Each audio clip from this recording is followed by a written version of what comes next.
Everybody's jumping in. 23,000, probably heading higher. Has Bitcoin gone past its status as perhaps a speculative store of value? Yeah, Haslinda, good to be back. No, absolutely. This past week was a historic week for not only Bitcoin, but crypto assets. But really what sets it apart probably from what all the ups and downs we have seen in the last couple of years is that this rally now, Haslinda, seems to be driven by institutional investors. As you know, over the last couple of months, we saw many of the large hedge funds and asset managers, from Paul Tudor Jones to the Guggenheims of this world. Even the last 48 hours, we had funds like Ruffer, we had funds like One River announced that they'd bought 750 and 600 million respectively in Bitcoin. So you're having a lot of these institutional players come in and really enter the space. And frankly, they're able to do this because of two main reasons. The first one is, unlike a couple of years ago, right now you have a lot of these traditional instruments that these funds can use to access the ecosystem. The Bitcoin futures on the CME are a great example. And second, unlike 2017 in the last rally, you have now a lot of regulated counterparties from crypto exchanges, OTC desks, crypto funds, crypto custodians. And really, this really changes the game. So we can really say that it's really becoming institutional investors are coming in, and that pretty much changes the game when it comes to the whole crypto assets market. I'm just wondering, the way it's trading, is it linked to any other asset classes, or is it perhaps trading in its own world? Any correlation with, whether it is, I don't know, gold, risk assets? What are you seeing? Yeah, it's a good question, Haslinda. Often what you'll see is many people will relate to Bitcoin as being a digital version of gold. And actually, if you look at the statements a lot of these buy-side asset managers have made, they often look at it as a kind of as a hedge against inflation, or as a reaction to the record levels of quantitative easing that we have seen around the world. And a great example of this is when you look at some of the more traditional companies that have bought Bitcoin for that particular reason. I mean, a great example this week is the 169-year-old insurance company Mass Mutual that announced that they had bought $100 million in Bitcoin, again, for this particular reason as well. And you've seen now numerous companies buy Bitcoin as part of their treasury because they see it as a hedge against inflation. So I think many people are now seeing it as that's kind of the positioning they're taking when it comes to Bitcoin, particularly from a lot of the more traditional financial institution or corporates from that perspective. Just wondering, how much more upside? Can we talk about fair value at all? We have the likes of Guggenheim saying, you know what, $400,000. Yeah, I mean, it's been very interesting, actually. The last couple of weeks, you had many firms like Guggenheim that just came out with a $400,000 statement. Bloomberg, actually, your colleagues came out with $50,000 for next year. You had Citibank, some of the FX trader came out with 320,000 projections. Frankly, from my personal perspective, when I look at the price of Bitcoin, it's more noise. What I really like to focus on is how many institutional investors are coming in.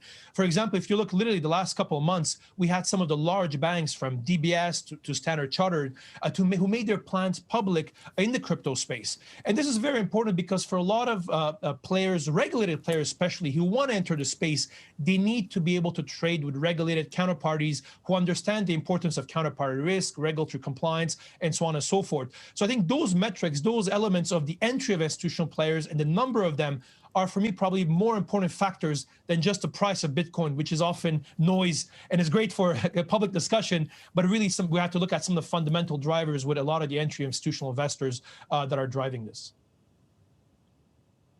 Henri, tell me something that, we've got miners, adopters, and speculators who seem to be the ones who are currently rewarded. I mean, wouldn't you prefer to see not just Bitcoin, but a cryptocurrency that rewards those people who use it as a means of payment rather than, I suppose, a speculative asset? Well, Rishaad, from that perspective, there's obviously one of the big developments that I'm watching for the year ahead is what we call the rise of stable coins, which are digital assets that are backed one-to-one by fiat currencies like the US dollar, for example. And when we talk about being useful to the everyday people, this is a great example as they can be used in cross-border payments. Today, the average cost of cross-border payment is 7%. This is the average globally, and there's over $500 billion that are sent every year by 250 million people. And this is a great use case where digital currencies, especially stable coins, can play a role. And here, all eyes are happy over the next couple of months will be on Libra, now called DM, where they're looking at tackling this problem and making cross-border payments as easy as sending a WhatsApp payment or email. So definitely an area to watch from that perspective.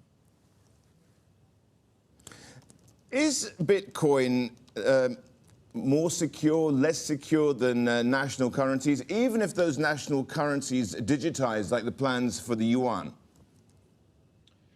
Well, yeah, obviously, I mean, the Bitcoin that was created more than a decade ago, and obviously the developments with Libra in June 2019 really catalyzed another big element of the ecosystem, which are central bank digital currencies, which are digital currencies that are issued by a central bank and that become part of the monetary base of a country.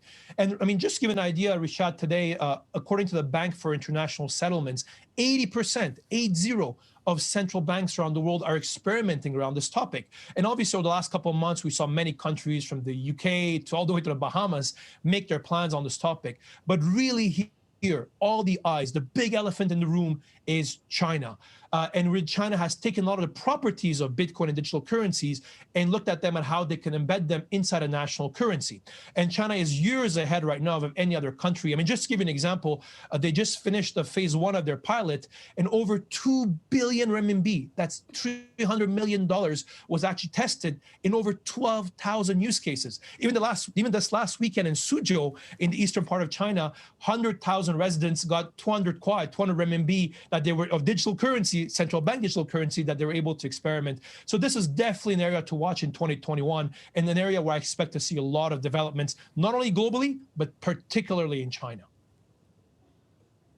So lots of optimism there, Henri. The question is really whether it can upend a dollar-backed financial system, and if not now, then when?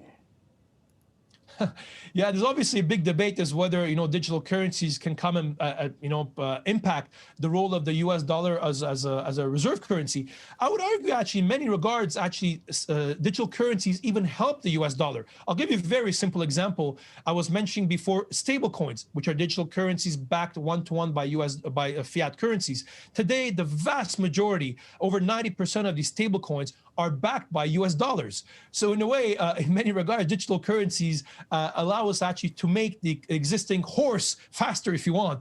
Obviously, we can go to the crypto ecosystem, which we're moving from the horse to the sports car. But at least from the current perspective, a lot of these benefits that we have with digital currencies allow us to do the traditional financial system activities more effectively and more efficiently. And that's a great benefit to stablecoins from that perspective.